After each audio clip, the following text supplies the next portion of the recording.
Hello Medigos, welcome back to in this video. और जैसे कि प्रीवियस लेक्चर में हम पार्किंसन के बारे में स्टडी कर रहे थे, इंट्रोडक्शन और एटियोलॉजी हमने कवर कर लिया था। अब हम बात करते हैं पैथोफिजियोलॉजी, कैसे ये डिसीज डेवलप होती है। जैसे कि हमने बात करी थी basal ganglia, group of interconnected nuclei located deep in the brain.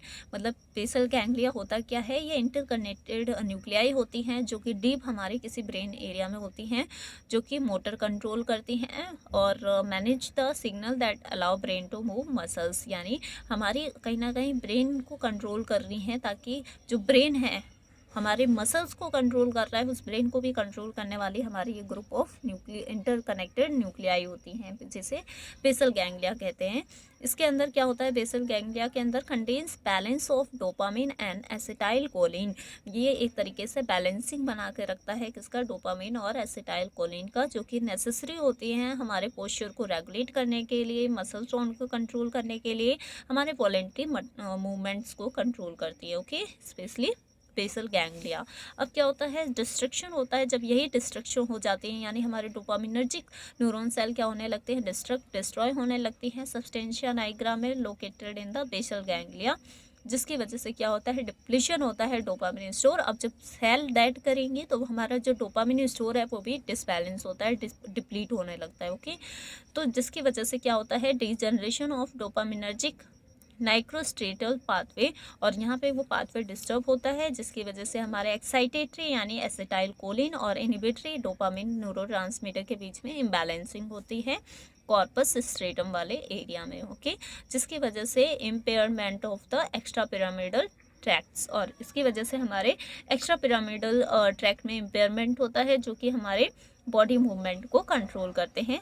और अगर जब इम्पेयरमेंट होती है, इम्बैलेंसिंग होती है, तो हमारे बॉडी में क्या प्रॉब्लम होती है, ट्रेमर्स की प्रॉब्लम होती है, रिजिडिटी होती है, ब्रेडिकाइनेसिया, पोस्चरल चेंजेस होने लगते हैं। तो ये डिसबैलेंसिंग की वजह से होता है। क्या सिम्टम्स आते हैं, ट्रेमर्स। पहला ट्रेमर्स यानी shaking usually in the limbs, यानी हमारी उंगलियां, लिम्स जो होती हैं वो इस तरीके से काँप रही होती है, या फिर हाथ या फिर पैर।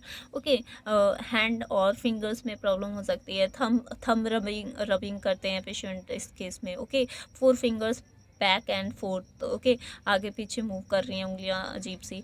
नॉन एज पिल रोलिंग ट्रैमर, इसी को पिल रोलिंग ट्रैमर भी बोला जाता है। Hand tremble at the rest, मतलब कोई पेशेंट है वो रेस्ट कंडीशन पे है, फिर भी उसे उसकी जो उंगलियां हैं, हैंड है, वो क्या है, रेस्ट कंडीशन में भी ट्रैम्बल हैं, मतलब कि काँप रही हैं। ओके ओके, नेक्स्ट है स्लोड मूवमेंट यानी ब्रेडिकाइनेसिया बोला जाता है। बार बार हम ब्रेडिकाइनेसिया की बात कर रहे हैं, तो हमारे जो मूवमेंट है वो स्लो हो जाते हैं।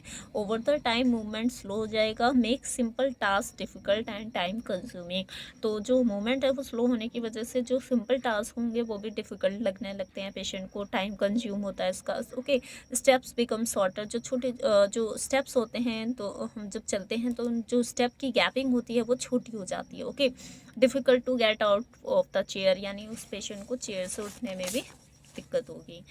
थर्ड सिम्टम्स आते हैं रिजिड मसल जो होती है बिल्कुल स्टिफ हो गई, एक ही जगह वो जैसे हैं वैसी की वैसी रह जाती हैं, रिलैक्सेशन नहीं हो पाता उनमें। ओके, मे बी पेनफुल, कई बार ये पेनफुल भी होता है, और limit your range of motion, ये इसकी वजह से हमारे जो मोशंस हैं वो लिमिटेड होने लगते हैं। Okay, impaired posture and balance, यानी जो पोस्चर है वो कैसे होता है, इम्पेयर्ड हो जाते हैं, बैलेंसिंग नहीं हो पाती है, ये सारी प्रॉब्लम होती है।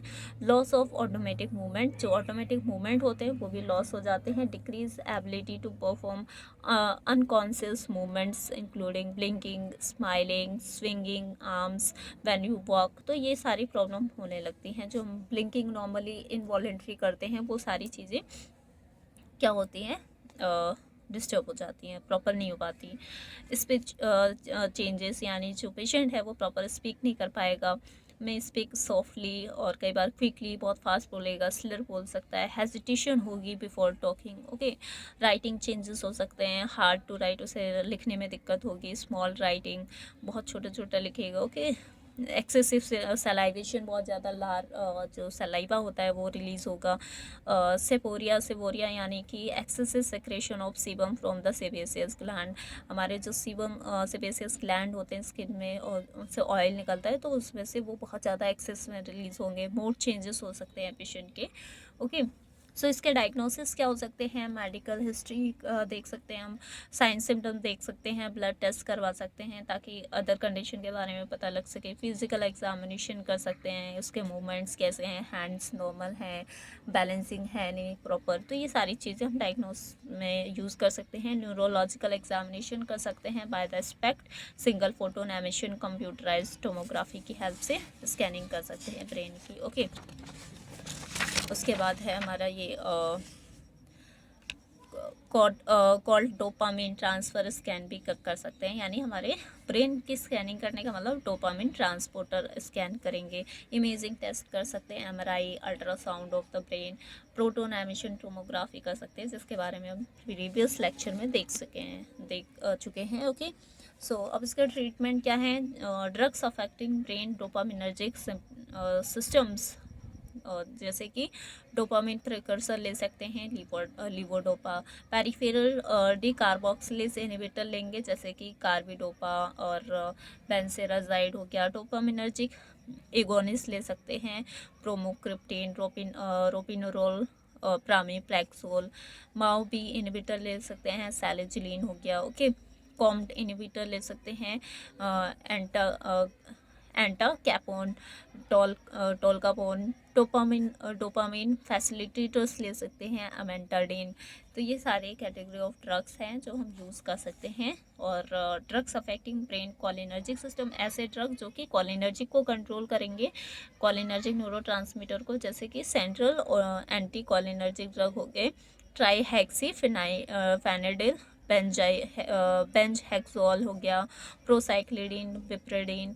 ओके, एंटीहिस्टामिन लिख सकते हैं, और फेनाड्रेन, प्रोमिथाजीन। तो ये सारी कैटेगरी हैं हमारे कोलिनर्जिक सिस्टम के अगेंस्ट जो काम करेंगे। Okay, so thank you so much. I hope you will like this video and share more and more, and don't forget to subscribe it. Okay, so bye bye.